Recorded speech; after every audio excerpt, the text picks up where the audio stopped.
ambition, where mind meets matter. Our goals become the dreams that ground us. You dedicate yourself to what if and remind yourself that you got this. As long as you act on your belief, you shall receive. How has it been blooming into being an ambitious woman? Basically, take me along your journey on what sparked that initial drive, that initial awareness for you to go out and get it. Yeah. Being ambitious takes a lot of dedication. It takes a lot of dedication. It is hard. It is really hard. And I think oftentimes people, they love to throw that word around, but being ambitious means having grit, like being able to get up every single day. If you get an L, like, I gotta lock in, I gotta do it, I gotta keep going. That is what being ambitious is. Having a positive mindset of not giving up. I think when it's always been there for me, thankfully. It's always actually been inside of me. I've just always had that drive. When I was young, I used to be like, I'm gonna move to New York, I'm gonna move to New York. Did it. Like, everything I say I'm going to do, I do it. It may take me a little bit longer. It may not be on my timeline, but I do it. And if I don't do it, I do something better because God has something better for me. So yeah, being ambitious, it's always been in me, but it takes a lot of grit. And some days I have it, some days I don't, but it's something that you continuously have to nitpick and be like, how do I keep this? How do I keep this energy?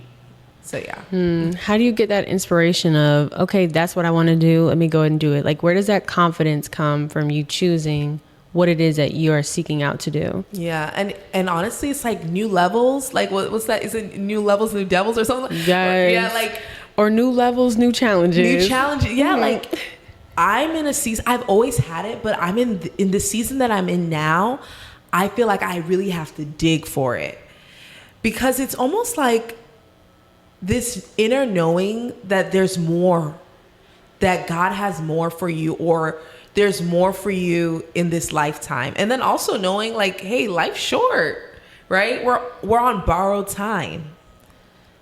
Unfortunately, I could walk out right now. It could be my last day. So what am I doing with the time that I have?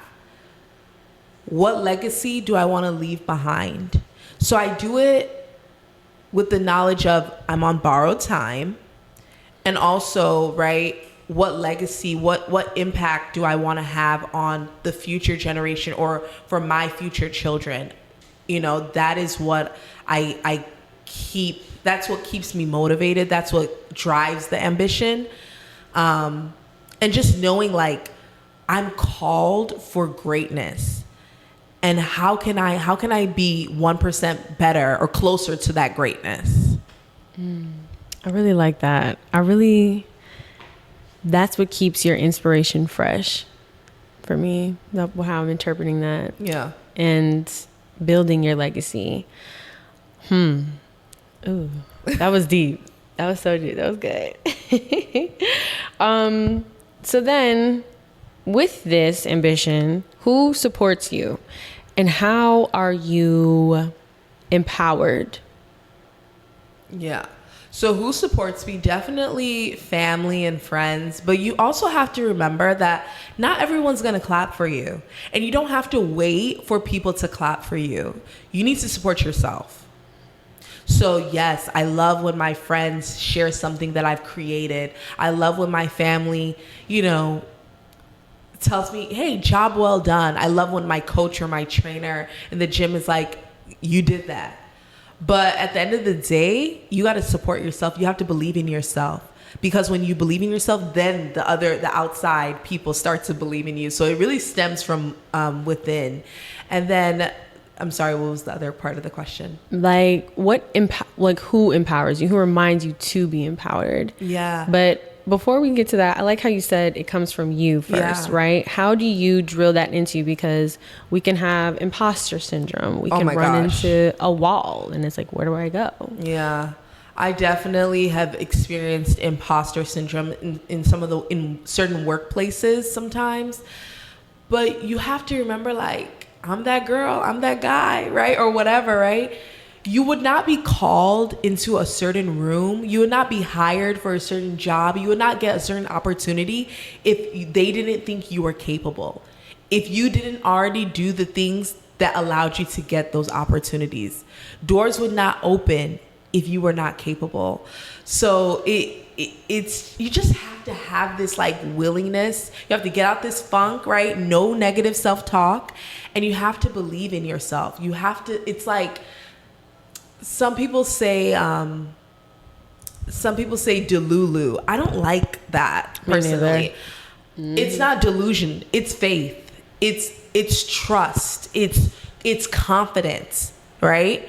It's not delusion. It's, I know I can do this. I know I'm called for this. I know I'm destined for this. If you got to be a little cocky, be a little cocky. That's something I'm working on. I need to be more cocky. But you have to find it, right? You have to find that inner self-belief.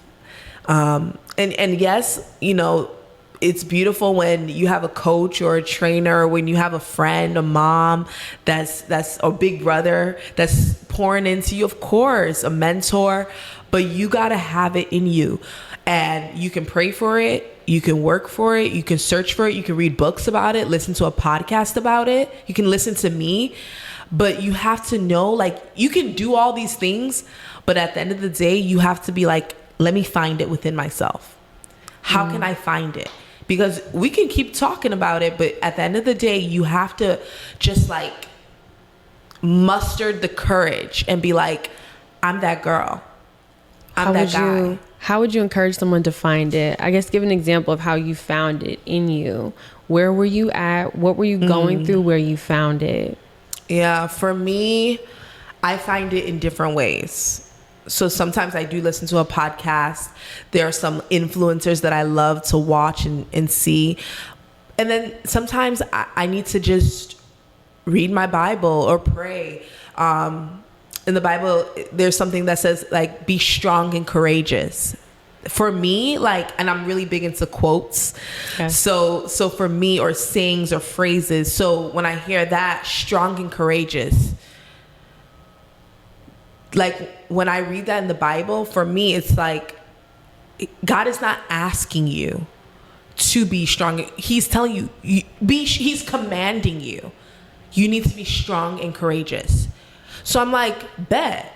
I'm going to be strong and courageous. I'm going to take on this goal. I'm going to apply to this job. I'm going to go for this opportunity. So that is where it comes from for me. Sometimes different things. It's like, again, a Bible verse, maybe someone that's ahead of me, that's inspiring me, that's pouring into me. So yeah, that's where it comes from. I love that. Oh my gosh, I love that. And now that we're on faith, let's get a little more into it. Okay. I love that because, okay, culturally speaking, we are both Nigerian. Yes. Okay, I do share, Black African American. Yes. And it's a complete difference, though, in the way the Black church teaches the word and the way an African Nigerian church teaches the word. From my experience with Nigerians, it's so much command and power, and it's very powerful. Like, you guys almost really, really know. You remember, I should say. Yeah. And this reminds me of Islam a little bit, because they also speak like that too. Yeah. When it comes to the Quran, and like, this is in you already. Whereas in the Black church, you're begging for it. You don't know what's in you. I love this somebody conversation. Needs to give it to you, right?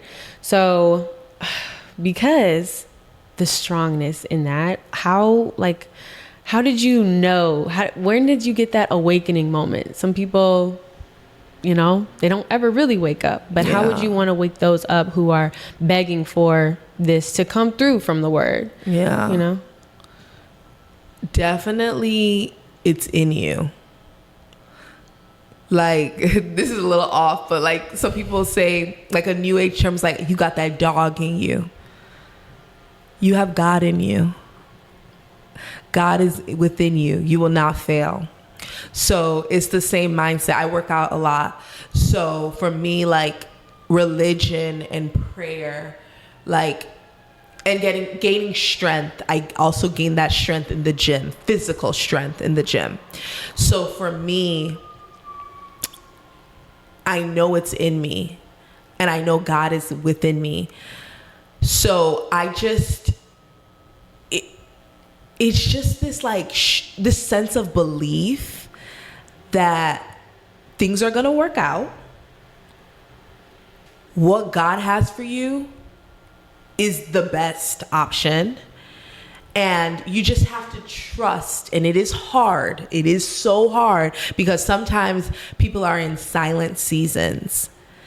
And I'm in a silent season right now. And it is so hard. But you have to, whether you're meditating, praying, crying, worshiping, whatever you're doing, right? You have to remember that everything happens for a reason. You have to look for alignment and trust the higher power. Trust that things are working out for your good. I also love like music. Music is a way that I draw closer to the Lord, and it strengthens my faith personally. So yeah, it's just having this like knowing that you can make a plan, right? We all have plans. Like, oh, I'm gonna do this today. I'm gonna do this. I'm gonna get married at this age. I'm gonna go to this college. But God knows what's best. You know, they say, man plans, God laughs. Like, you don't even know. You think you know, but until you seek God and ask him, what should I do? Where should I go? Where should I move? Then you will start to walk in alignment. Because he knows what's best for you.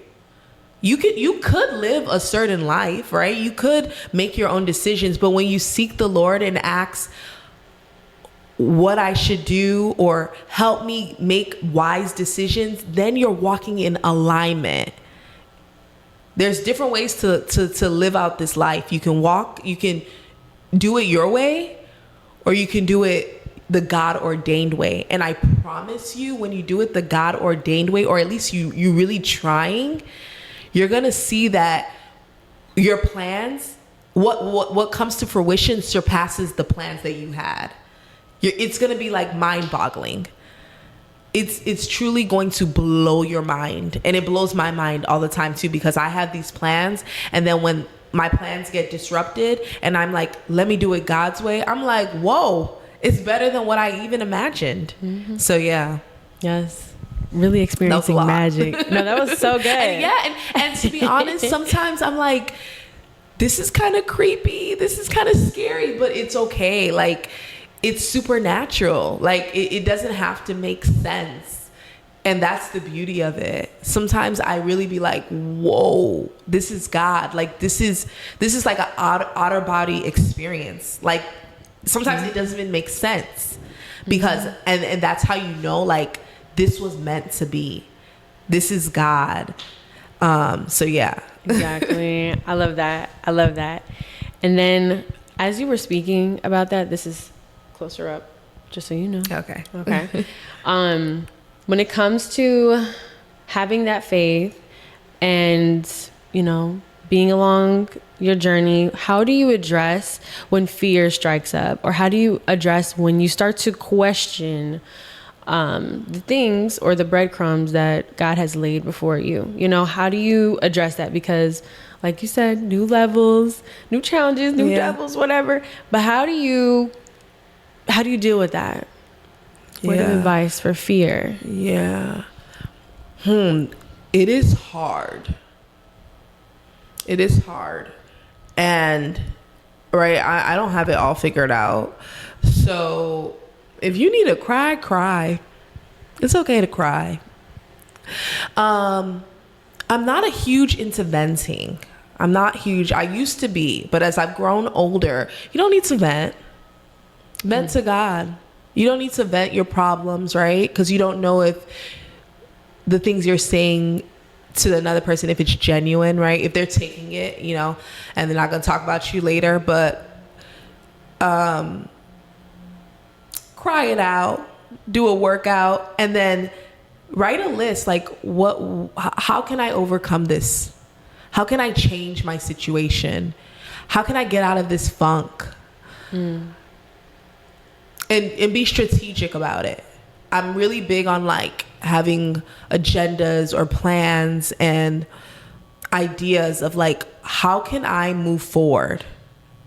Right? Because that's the only way. You got to move forward. That's the only way. There's another way, but you don't want that way. So how can I move forward? I'm scared. What do I need to do to be not scared? And sometimes do it afraid. Do it afraid. Be doubtful and still do it. Like, you can move and be confused. That's okay. You're going to figure it out. You don't always have to know the answer, right? You don't always have to know the final destination. So, you know, it's okay if you can't see the finish line, but as long as you're moving, you're doing better than the person that's still sitting there contemplating what to do. So yeah. Indecision. What do they call it? Decision analyzing, paralyzing, something. I know, but I don't know. It's like I forgot what that's called. But no, you're right. Facing it head on, going after it head on, and not sitting and wallowing. Don't say paralyzed and you're confused, like you don't know what to do. You're wasting time. There's things to be done, and it's better to be moving slower. It's better to be getting the thing done than just still sitting there and you didn't do it. Yeah, so get to moving. Get to moving. I think did this one stop? Yeah, my battery's a little low. Okay, no worries. Yeah, it's okay. But ooh, I love that. Oh my goodness. Okay, so to give us like a archetype, who inspires you? Like you could be celebrities or family members, just to give a archetype and just your reverence of them. There's a girl on Instagram who, I don't feel like saying their name.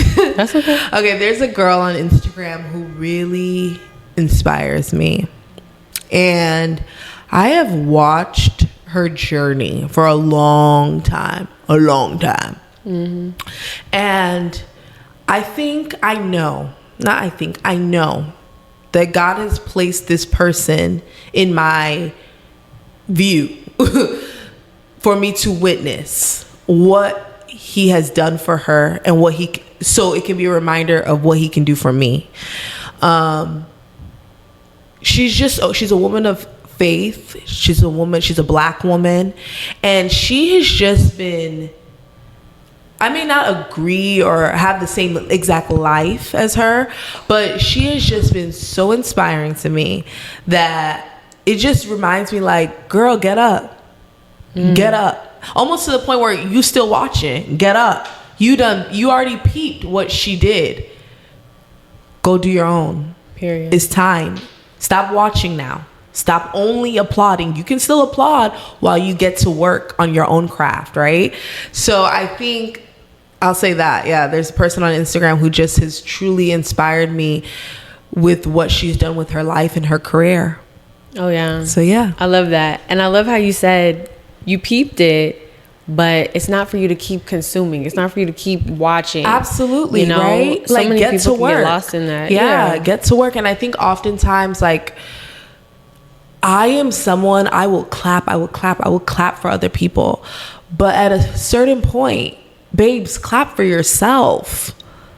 Pour into yourself. Like,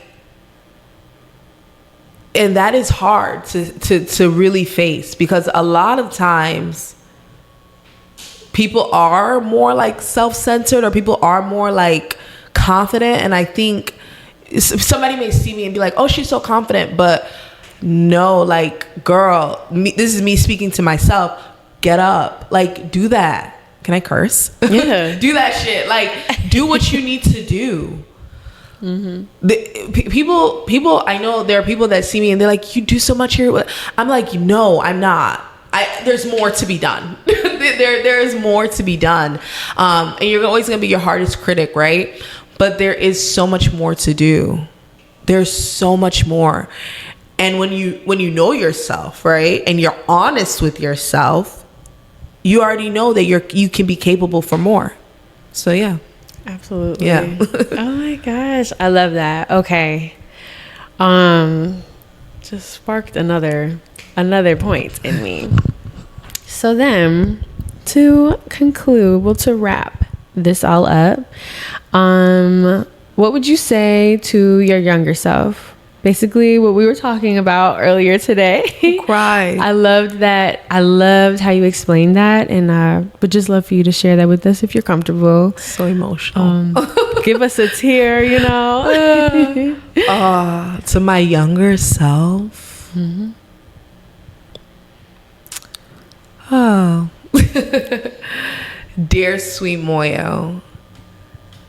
Girl, you are so talented.